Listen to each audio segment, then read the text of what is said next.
Hey everyone, this is Game 2 versus Petric in the quarterfinal of the Legend of the Stars tournament. I believe the faction vetoes were I vetoed Aeon, picked Seraphim, he vetoed Cybran, picked Cybran. I don't really think Aeon is the best here, nor do I think Cybran is. I was actually kind of surprised he picked Cybran here. I kind of feel Seraphim, UEF would be the best here. But those were the choices. The map is Serenity Desert Small. It is a 5x5 map, and it was my map pick. I had a small build prepped for this. I've never really played this map, but it just looks like the sort of map that I would be good on. So yeah, I was just kind of gambling it and chose this. So the build order was Factory, Max 2P Gens, Second Land Factory. You can see there's all these groups, all these trees are tree groups, and the rocks underneath them are the similar rocks to Canis River, if you've ever played that 4v4 map. So they are pretty tasty. So naturally I feel the best approach to a map with such heavy reclaim close to the base is a very early second land factory to spam engineers, so you have two early factories spamming NGs to get all the tree groups and rocks as fast as possible. So that's what I went for. Of course, this move at the ACU, only one max 2P gens, is only possible with the tree reclaim in addition to the rocks. Else you would stall on any other map. So the first NG is going to go ahead and expand to these mexes. It's pretty safe to take those. You probably won't get labbed that early. I do make a scout to make sure. Second Selene. It's pretty standard to make a second scout on 5x5 map, just to check for any labs or first bomber or anything. I didn't think you'd do first bomber because I don't think it's good at all here, but the reason it's not good is just because everything is super easy to defend in your main base. First bomber is good on a map where the mexes are more spread out, or you are not vulnerable to land attacks, which he would be. So yeah, the first and third engineers will go ahead and make that hydro and then spam land. So yeah, my Selene got his scout kill for free there, which is pretty nice. Nice advantage of the Selene. Denies his vision. He doesn't know if I'm making second bomber or anything. I go ahead and break some of his tree groups as well. So this NG is assisted by the ACU and goes directly to an air factory right after. So I am planning third air. I go ahead and cloak and park my Selene right in front of the middle of his base. The reason I did it in the middle and not on the sides is because on the sides there's a more risk that the ACU will catch him. Since ACUs do have Omni, they will kill Selene. So I just saw on the map that an air scout flew by on my Selene, so I immediately queue two anti-airs, one from each factory. Don't want to overreact because I am making an anti out of my own air factory. So yeah, there's the air scout again. So both anti-airs are coming out now. Here's a little trick. I go ahead and assist the ground with the ACU, which will assist the air factory. And then the two engineers next to it, I directly assist the ACU. It just saves time for walking. You can see they're directly assisting the air factory. So my anti comes out with the help of the anti-air and immediately snags the bomber. He kills about two engineers, which on this map I wouldn't say is really worth it. They weren't too important. And also, it makes me feel like I'm in a good position just because I know now that he went second air and made a bomber. So I should, since I made the two land factories, I've been spamming NGs from two factories for a while now. So I should be way ahead on reclaim. Or at least in theory. So another trick you can do, once I zoom out again. Another trick you can do once you raid with a tank like this, you just leave one of the Selenies behind and just toggle cloak and hold fire. So sending an early raid in and then just leaving a scout behind and cloaking it. You can see I have 2 nice Selenies here, giving me perfect vision of his side. Doing such raids and leaving scouts behind with Selenies is really nice to get some free vision. So I just continue to micro the factories, microing factory attack moves. Yep, there's another bomber from him, which means I probably have air control, so I'm already building my own bomber. So yeah, yep, there it is. Went ahead and targeted that. So one of the most important things on this map, I would say, is early on you want to prioritize getting a PD down here, so you want to defend that engineer. It is somewhat hard to raid that just because it's easy to defend for your opponent, but once you have a PD there, it just frees up all your units. So early on, that was my plan, to get that up early. And then another great spot for a PD would be over here or somewhere in the middle.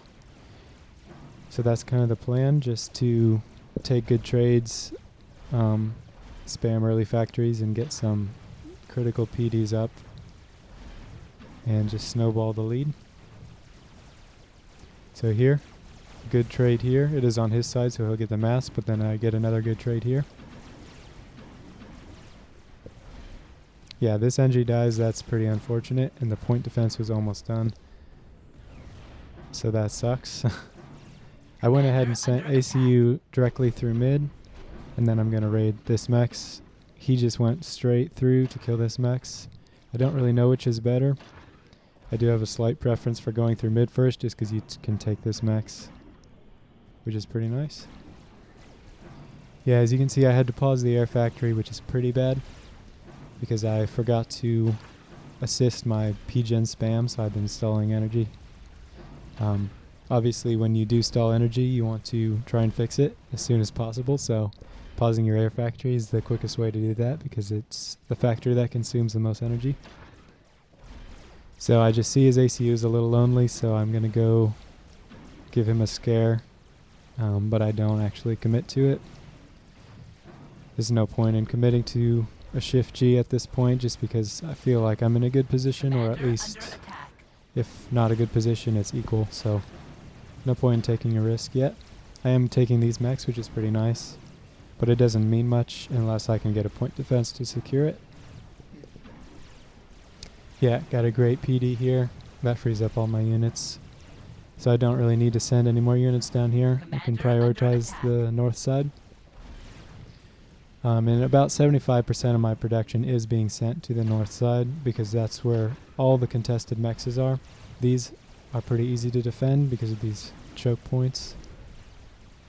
Yep, you can see the second factory that I built early on that was spamming engineers. I just switched to tanks.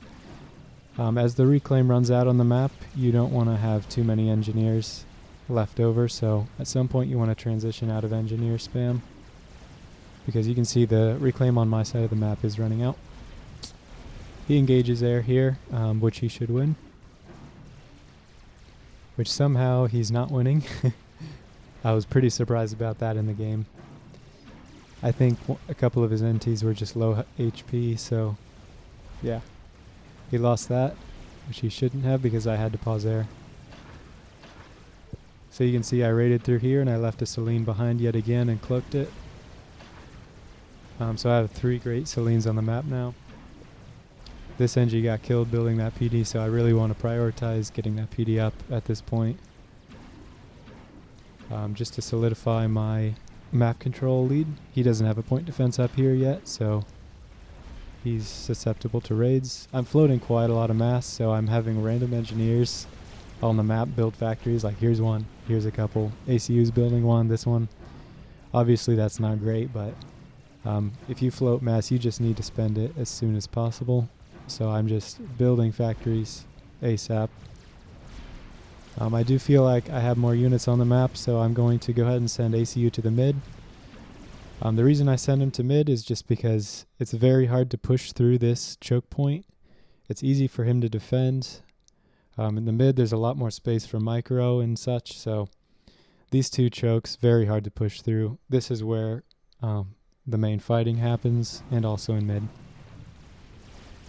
So this point defense almost is up, which is great. Need to make sure that happens. And I'm also building one in mid, which is more contested mexes that will be in my control if I can get that up.